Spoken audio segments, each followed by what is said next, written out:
ஒரு வழக்கை மட்டும் நீங்கள் சிபிஐக்கு மாற்றுறீங்க அப்படின்னா அது பயனுள்ளதாக இருக்காது. அந்த இறந்த பையனுக்கு நீதி கிடைக்கப்படணும். அந்த இறந்த பையனோட ஆன்மா சாந்தி அடையணும்னா அவன் மேலே கொடுக்கப்பட்ட கம்ப்ளைண்ட் 302 ஆஃப் 2025 அதையும் வந்து சிபிஐ விசாரிக்கணும். அப்போ தான் உண்மை வெளியே வரும். ஒருவேளை அந்த கம்ப்ளைண்ட்டே பொய்யாக கொடுக்கப்பட்டிருந்தால் அந்த டாக்டர் நிவேதா கூட பனிஷ் பண்ணுறதுக்கு, நிக்கிதா கூட பனிஷ் பண்ணுறதுக்கு வாய்ப்பு இருக்குது அப்படிங்கிறத கேட்டோம். கோர்ட்டும் அதை வந்து ஏன் அதையும் நீங்கள் மாற்றிடலாமே அப்படின்னு சொல்லி கேட்டாங்க.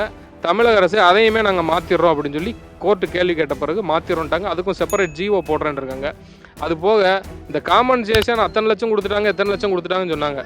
கடைசி விசாரித்து பார்த்தா 5 லட்ச ரூபா திமுக அரசு கொடுக்கல, திமுக கவர்மெண்ட்டில் திமுகவோட கட்சி நிதியிலேருந்து கொடுத்துருக்காங்க.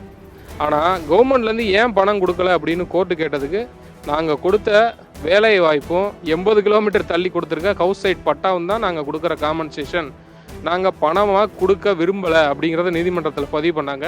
ஆனால் நீதிபதி ஒத்துக்கலை. வழக்கு இன்னும் 2 வாரத்தில் வரும். அது என்ன பர்பஸுக்குன்னா காம்பன்சேஷன் பற்றி மட்டும் அதில் டிஸ்கஷன் இருக்கும். மெயின் கேஸ் வந்து மேபி 20/8/2026 பிறகு ஒரு தேதி குறிப்பிடப்பட்டு ஒத்திவைக்கப்படலாம். அன்னைக்கு தேதியில் அன்னைக்கு அவங்க விசாரணை முடித்து யாரெல்லாம் குற்றவாளியை சேர்க்குறாங்க, அந்த ஏற்கனவே ஃபோன் பண்ண சார்லாம் அதில் இருக்கிறாரா இல்லையா, இல்லை வந்து டாக்டர் நிக்கிதா கொடுத்த முதல் கம்ப்ளைண்ட்டில் அவரே அக்யூஸ்டாக சேர்க்க போகிறாங்களா அப்படிங்கிறதெல்லாம் நம்ம அதுக்கடுத்த விசாரணையில் நமக்கு நீதிமன்றத்தில் தெரிய வரும்.